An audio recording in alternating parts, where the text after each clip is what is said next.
Hey guys, welcome back to the channel. Today we're going to be talking about the Marka High Grip front tires. All right, so a couple things. One, I'm really sorry about the echo. You could probably tell from the background, we've moved into a new space, very tall ceilings. We're still moving in furniture, so hopefully as more stuff comes in, the echo kind of goes away. I apologize in advance. Thank you for your patience. But with all that out of the way, let's talk about these. So these are Marka High Grip front tires. They're low profile, they're 8.5 millimeters, and to give you the short of it, they're amazing for spec racing. And that's it. I don't really recommend these for mod. I've seen people make them work. Pros have used these tires in modified before, but honestly, I think it'll give you more headaches than anything else. So just stay away from them for mod. I highly recommend for spec racing though. And what I mean by spec racing is anything below 3,500 kV. 3,500 GT, the class that is in the SRA rule set, is right on the threshold, I would say, for this tire.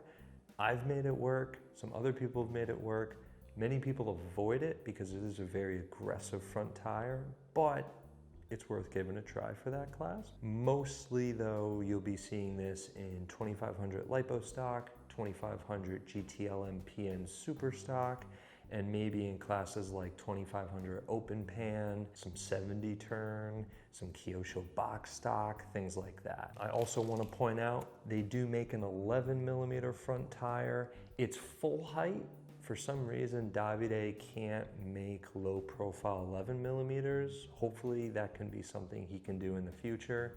But I point this out because F1 is a spec class, so this tire might be useful for that. I don't know if people have been trying out the 11 millimeter high grips for that class, but again, unless you have a fancy PRT truer or some means of truing it down without the tire turning into bubble gum, I would avoid this 11 millimeter version. There are mostly pros to this tire. There's really only one con I can think of, minus its application for modified. But first let's talk about what I like about the tire. First thing I like is tire wear. So it wears about the same amount as a PN KS medium or PN KSK 35 or PN KSK 40 tire. The cliff that I hit with this tire feels more manageable in a race that's like really sweaty, like everyone's being competitive, everyone's pushing every single lap. I noticed with a PN front tire, there is this cliff that falls pretty heavy the moment that tire goes below the sidewall disc on my car. This tire, on the other hand, doesn't have like that crazy drop in performance.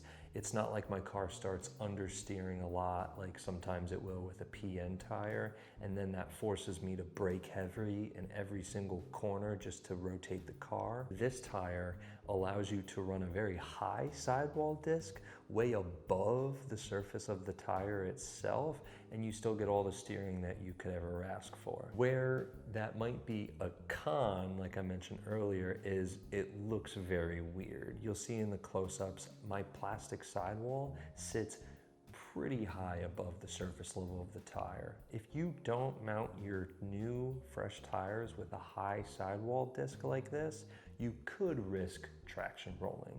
I've seen people make it work where the disc is at the same exact level of the surface level of the tire, but normally when I mount a fresh set of high grips, I will make sure that my sidewalls are just slightly above that surface level. Then I'll use them for the full club race day and they'll be fine. Sometimes at bigger races, you may go down 1 or 2 numbers in disc, but as long as you're not practicing like a crazy amount, the tires are pretty well kept. Speaking of how well kept they are, here are results from RC Madness. Here are results from the latest club race at Jersey Promotions. And both of these events, I used the same sets of high grip front tires. In between these two events, I did a lot of club racing at my local track at Small Scale Speedway. And with all of that, they were fine. They performed great. As you can see from the results, I had some good wins. I never felt like I needed a fresh set of front tires to compete with the competition. And I know the turnouts weren't super big at either of these events, but the stock racers I raced against were pretty good. So I think it was a great way for me to compare my results to theirs. They were using PN tires. I think only maybe one or two were using high grip tires as well.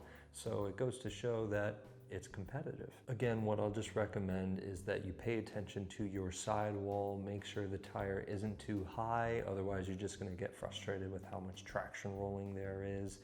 All lipo chassis cars nowadays have camber in the front, whether it's 1 or 2 degrees of camber. So even though there is a sidewall disc slightly higher than the tire itself, you have plenty of contact patch before that disc actually engages mid-corner and prevents your car from flipping. But yeah, that's pretty much it. If I miss anything or you have any more questions about the Marka High Grip tires, let me know.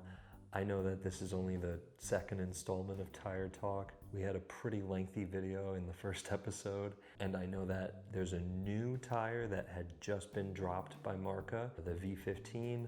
I don't know when I'll get around to making a video on those. To be truthful, I did not really test that tire at all yet, so I can't give an honest opinion. But all I'm gonna say is, for the rest of my spec racing, at least for 2500 classes, I'll be using Marka High Grips. Anything beyond that, I'll either be using High Grip or KSK 35 for 3500 GT or PN front tires for all of my modified racing. But with all that, I hope you guys enjoyed it, and I'll see you guys in the next video. Take care.